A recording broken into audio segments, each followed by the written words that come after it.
अस्तित्व स्वतंत्र भी है और निर्भरशील भी। एक साथ अस्तित्व जैसे स्वतंत्रता में है वैसे ही निर्भरशीलता में है, क्योंकि कोई भी अस्तित्व निर्भर ना होकर सृष्टि नहीं हो सकता। उसी तरह से उस निर्भरता में भी स्वतंत्रता है, क्योंकि अस्तित्व का जन्म करुणा से होता है। कोई जोर नहीं है, कोई मारपीट नहीं है, बस करुणा और प्रेम से है। मिले तो अच्छा, ना मिले तो अच्छा। जन्म तब होता है जब करुणा होती है, और अगर करुणा ना हो तो विनाश ही विनाश। इस कारण से विनाश के विपरीत में जो सृष्टि चल रहा है उसमें प्रेम है, उसमें करुणा है।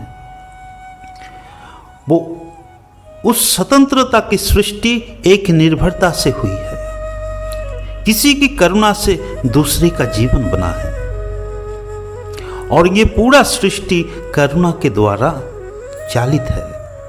सृष्टि पर कहीं भी देखो, बिना करुणा के कोई सृष्टि, कोई जन्म संभव नहीं है।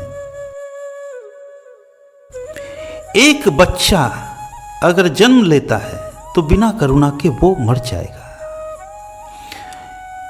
करुणा से ही बीज का जन्म होता है और उसमें जीवन आती है। ये पूरा सृष्टि में अगर आप करुणा को विलुप्त कर दो तो पूरा सृष्टि विनाश हो जाएगा। करुणा ही सृष्टि का मूल मंत्र है। परंतु हम सोच लेते हैं और हम ये समझ लेते हैं कि करुणा जीवन का परिपंथी है, जीवन का विपरीत है, और जितना हम बड़े होते चलते हैं ऐसे चीज़ों में आसक्त होते जाते हैं जो जीवन के विपरीत है। इस कारण से जितना जीवन बड़ा होता है उतना ही हम प्राण ऊर्जा कम पाते हैं, उतना ही जीवन दुर्विषह हो जाता है, उतना ही जीवन दुखी होता चलता है, क्योंकि करुणा का अभाव। और जीवन जीते जीते ऐसा लगता है कि अगर हम करुणा में भर जाए तो जीवन खराब हो जाएगा, जीवन में बहुत कुछ मिलना बाकी रह जाएगा। इस कारण से जो जीवन देता है विषयों का मोल हमारे जीवन में कम होता रहता है, और जो जीवन से हमें दूर ले जाए उन विषयों को हम पकड़ लेते हैं और उनमें आसक्त हो जाते हैं। दो मित्र मैक्स और टिम बहुत दिनों के बाद मिला। बचपन का मित्र थे, दोनों एक दूसरे से बहुत प्यार करते थे, लगाव भी था। परंतु इतने दिन बाद जब मिला तब दोनों बहुत बड़े हो चुके थे, दोनों का परिवार हो चुका था, दोनों का घर बार कारोबार था।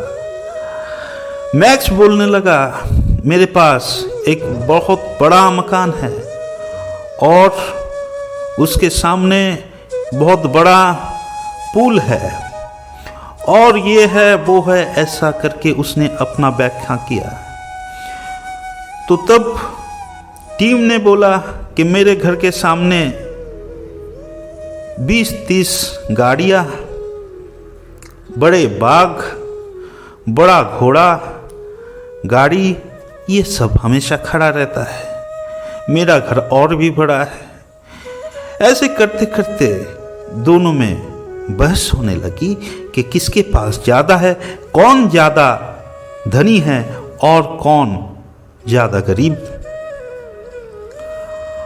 और इसी वक्त दोनों ने देखा सामने का जो रास्ता है, सामने की जो चीज़ है वो कांपने लगा।